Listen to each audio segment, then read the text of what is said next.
नमस्कार दोस्तों, Amit steno YouTube channel पे आप सभी का स्वागत है। तो चलिए आज की डिक्टेशन शुरू करते हैं। 80 शब्द प्रति minute. Ready, start. Jammu Kashmir और हरियाणा के विधानसभा चुनावों का अलग अलग कारणों से विशेष महत्व था।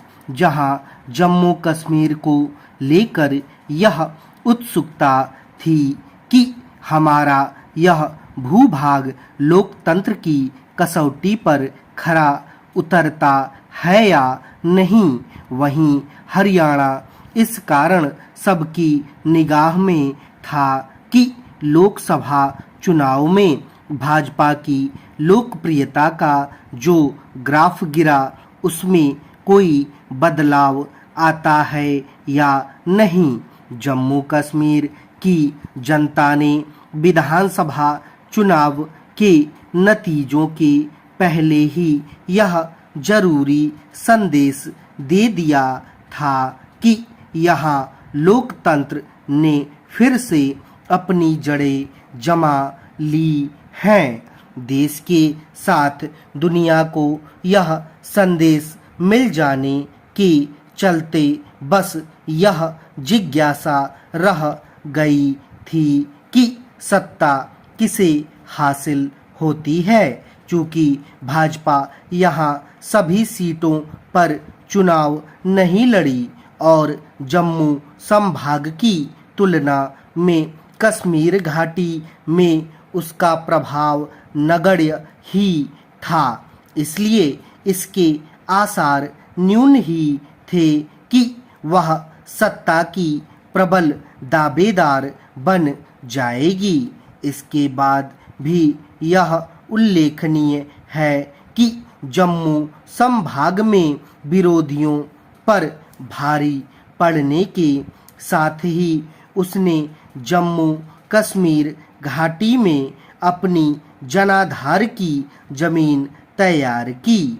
जम्मू कश्मीर में नेशनल कॉन्फ्रेंस का कांग्रेस के साथ सरकार बनाना तय है, लेकिन उसे विभाजनकारी एजेंडे को छोड़कर ऐसा माहौल बनाना होगा कि शांति एवं स्थिरता बढ़े, जम्मू को बराबर का महत्व मिले और कश्मीरी हिंदुओं की घर वापसी हो सके।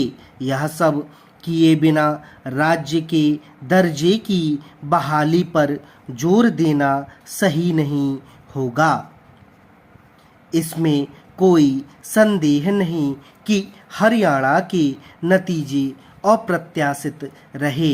इस कारण और भी क्योंकि चुनाव के पहले यह माहौल बना दिया गया था कि कांग्रेस की आसानी से वापसी होने जा रही है।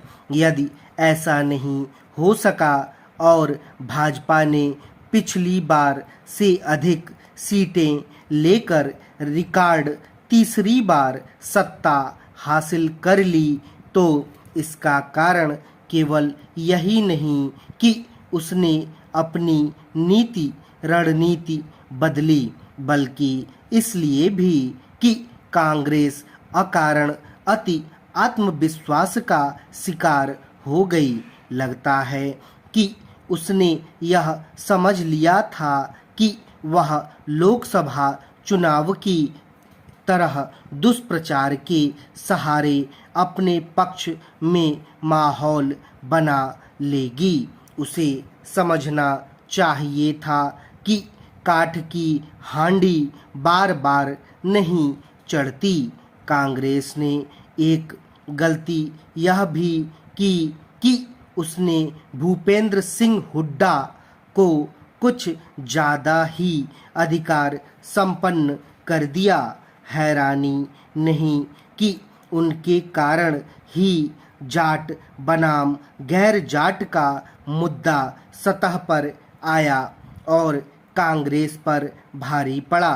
अब चुनाव नतीजों पर चकित होकर और चुनाव आयोग को कटघरे में खड़ा कर कांग्रेस यही साबित कर रही है कि वह अपनी गलतियों का दोष दूसरों पर मढ़ने में माहिर हो चुकी है।